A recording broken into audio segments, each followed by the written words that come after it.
ஆண்டவர் சொன்னார், நீ என்கிட்ட கேளு, உனக்கு என்ன தேவை, உன் எதிர்பார்ப்பு என்ன, உன் விருப்பம் என்ன, உன் வாஞ்சை என்ன, எது உன் தேவையா இருக்கு, உன் தேவைகளை என்னிடத்திலே சொல்லு.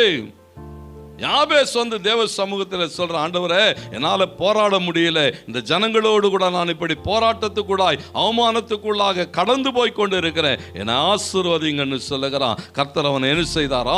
ஆசீர்வதிக்கிறார். ஏன் அவன் ஆசீர்வதிக்கப்படுகிறான்? தேவனுடைய வார்த்தையின் மேலும் தேவனுடைய வாக்குத்தத்தங்கள் மேலும் யாபேசுக்கு இருந்த பூரண விசுவாசமும் அசைக்க முடியாத நம்பிக்கையும். என் ஆண்டவர் எனக்கு ஒன்று சொன்னா, அவர் கட்டாயம் எனக்கு அதை செய்வார். அல்லேலூயா. ஏன்னா அந்த விசுவாசங்க, அந்த நம்பிக்கை. ஆண்டவர் சொன்னார், நீ ஜெபம் பண்ணு மகனே, நான் உனக்கு தருவேன்னு சொன்னார். நீ என்னை கேள் மகனே, நான் உனக்கு அதை அனுப்புவேன்னு சொன்னார். ஒவ்வொரு நாளும் யாபேஸ் பாருங்க, தேவ சமூகத்தில் போய் உட்கார்ற, ஆண்டவரே என்னை ஆசீர்வதியும், நான் ஆசீர்வாதமா இருக்கணும், என் வாழ்க்கை ஆசீர்வாதமா இருக்கணும், இந்த குறைவுகள், இந்த போராட்டங்கள் மாறி போக வேண்டும்.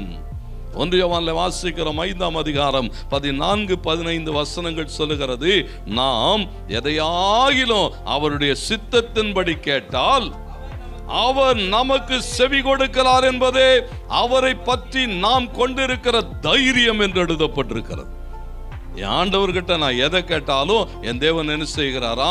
அதை எனக்கு செய்வார் என்கிறதான ஒரு தைரியம் ஒவ்வொரு நாளும் இருக்கணும். ஆண்டவர் சமூகத்தில் நான் இதை கேட்டா அவர் எனக்கு கொடுப்பார் என்கிறதான ஒரு நிச்சயம் மாத்திரமல்ல. சொல்லுகிற அடுத்த வசனம், நாம் எதை கேட்டாலும் அவர் நமக்கு செவி கொடுக்கிறார் என்று நாம் அறிந்திருந்தோமானால் அவரிடத்தில் நாம் கேட்டவைகளை பெற்றுக்கொண்டோம் என்றும் அறிந்திருக்கிறோம்.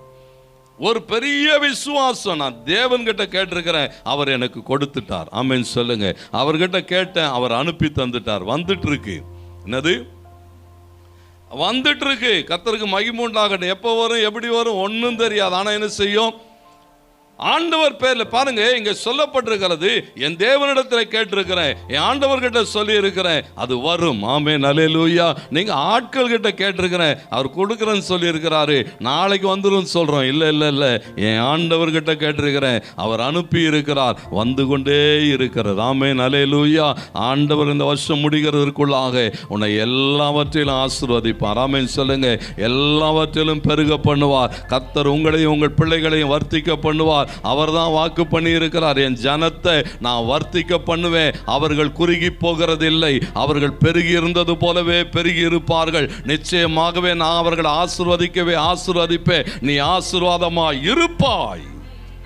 மாறாது. ஒரு நாளும் என்ன செய்யாது? இந்த வார்த்தைகள் ஒரு நாளும் தரையிலே விழுந்து போகாது. என் ஆண்டவர் சொன்னார், அவர் என்னை ஆசீர்வதித்திருக்கிறார், நான் ஆசீர்வாதமா தான் இருப்பேன். அல்லேலூயா.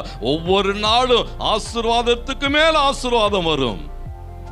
ஒவ்வொரு நாளும் நீங்க விசுவாசிங்க, தேவன் நித்தமும் உன்னை ஆசீர்வதிப்பார். ஏதோ ஒரு நாள் ஆசீர்வதிச்சுட்டு அதோட விட்டுட்டு போகிற தேவன் அல்ல. என் வேதம் சொல்லுகிறது, கர்த்தருடைய கை குறுகி போயிட்டோன்னு கேட்டாரு. 6 லட்சம் புருஷர்களும் ஸ்திரீகளும் லட்சோப லட்சம் ஜனங்களை 40 வருஷம் வனாந்தரத்திலே ஒரு நாளும் ஒரு நன்மையும் குறைவுபடாதபடி என் தேவன் போஷித்து நடத்த முடியுமானால் நம்ம ஏமாத்திரங்க, நம்ம குடும்பம் ஏமாத்திரம், நம்முடைய தேவைகள் ஏமாத்திரம், ஆண்டவர் ஆச்சரியமாய் பரிபூரணமாய் நிரப்பி நடத்துவார்.